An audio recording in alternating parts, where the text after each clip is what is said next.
Assalomualaikum qadrli obunachilarimiz. Bugun sizlar bilan sizni qayda video olamiz va mashinani qarangki, gaykalashda chiqiladi. Albatta tomosha qiladi.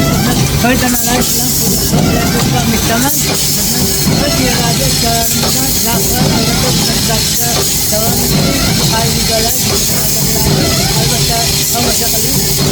Joylarni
hurmatli obunachilarimiz, mana shunday ahvolda mana mashina qilib ishlab chiqilyapti. Mana shunday holatda qilinadi. Havolandirmaga ishlatiladi. Bular hammasi mana havolandirmada ishlab chiqarish jarayoni mana shu gaykalar ishlab chiqiladi. Mana bu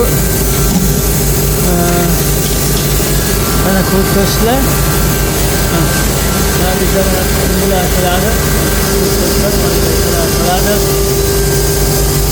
mana mashinani ishlash jarayoni, mana mashinani kompyuteri ko'rsatishlar mana shunday holatda ishlab chiqiladi. Mana mashinani ishlash jarayonini albatta sizlar bilan tomosha qilyapti. Mana shunday katta mashina mana shunday uskunani boshqaradi. Mana ko'rsatishlar mana shu simda aylanib ko'rsatishlar ishlab turibdi. Mana shu sim mana ko'rsatishlar sim aylanib borib mana shu yerdan kiradi va mana shu yerdan mana shunday holatda bo'lib chiqadi. Mana shunday holatda ishlab chiqiladi. Mana ko'rsatishlar mana bular mashinamiz mana shunday holatda kelib mana shunday holatda ishlab mana boshqa mana chiqariladi. Mana ko'rsatishlar mana suv sepib turadi. Mana bu suv boyagi o'zini suvi qanday bir nima deydi bilmayman. Mana oq sutga o'xshaydi, rangi oq sutga o'xshab sevib turadi. Boyliklardan qizib ketishidan asraydi, qizib ketishdan sovutib turadi. Mana shunday holatda ishlab chiqiladi. Mana bu mana buni ko'rasizlar. Mana shu bolitni ishlab mana bolitni tegishlar, mana bolitlar mana bu yerdan quyiladi. Mana bolitni quyilishga albatta tomosha qilasiz. Mana bolit mana qarang. Mana shu yerdan mana bu qoida mana bolitlar bor. Qoida mana bolitlar turibdi. Bu bolitlar tinmay kelib mana shu yerda tushadi. Mana shunday tushib mana shunday keladi. Mana qarang. Mana mashina ishlash jarayonini sizlar bilan ko'rsatyapman. Mana hozir mashinamiz yonib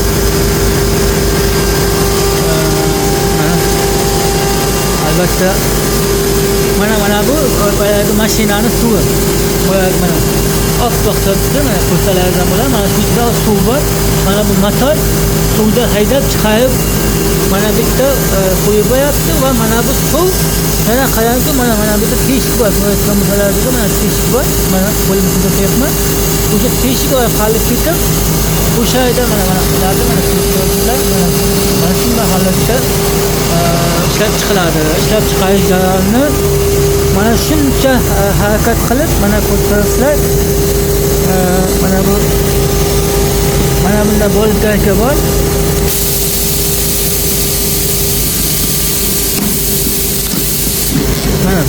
ko'rsatsa mana shunaqa borib bersalar keladi. Xuddi mana shunaqa qilib shuna borib bersalar keladi. Mana shuna olib borishlardi. Mana qo'yiladi. Mana bunga solinadi. Mana bunga solib olibdi. Undan so'ng mana shunday holatga keltiradilar. Mana ko'rsatlar ishlab chiqarish jarayonida pechat va bo'libcha qo'yilgan holatda mana shunday holatda qarangki, mana shunday holatda ishlab chiqiladi. Qiziqarli albatta mana shuni juda qiziqarli variantlari mana shuni kuzatyapmiz. Bu yerda qiziqqan odamlarimiz albatta anglab ishlatish jarayonini buni ham o'rganish jarayoni juda qiziqarli. Video oldim. Mana ko'rsatlar ham bu havo bilan ishlaydi. Havo keladi. Mana katta bir havo bor. Olar bu elektrika deb o'ylamaylar, faqat havo elektr bilan ishlaydi deb o'ylamaydilar. Mana bu mana havo bilan keladi. Mana bu yerda mana havo. Mana havo bilan ishlayapti. Mana ko'rsatlar. Mana bu yerda mana kompressorimiz bor. Kompressor ishlab turibdi mana. Kompressor ishlayapti. Mana kompressorimiz ishlayapti.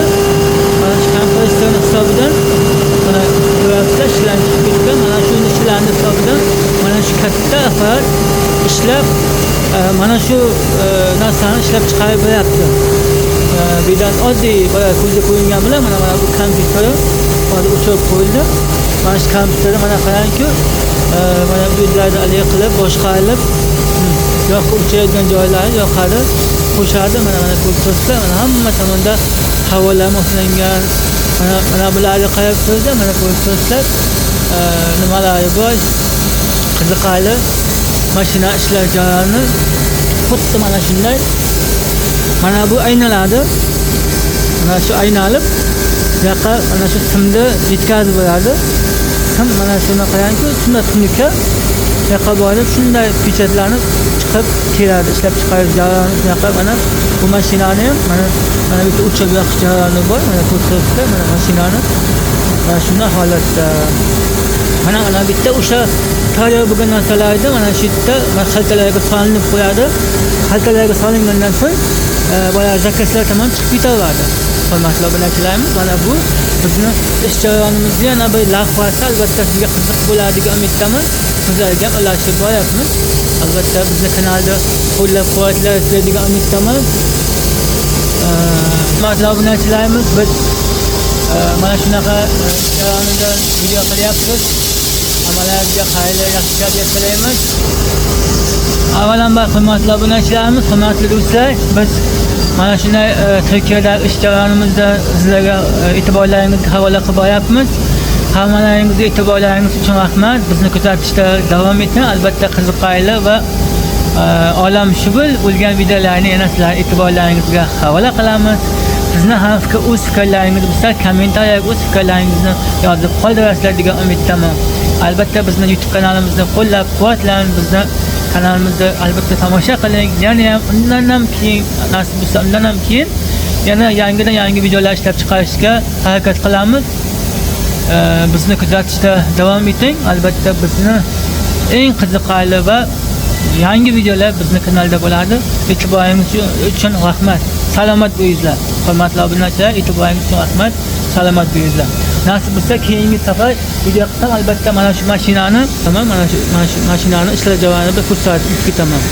Nasib bo'lsa mana shu mashinani ishlash jarayonini ham sizlarga ko'rsataman. Nasib bo'lsa albatta nasib bilan ketinlik bilan ko'rsatamiz. E'tiborlaringiz uchun rahmat. Salomat bo'linglar.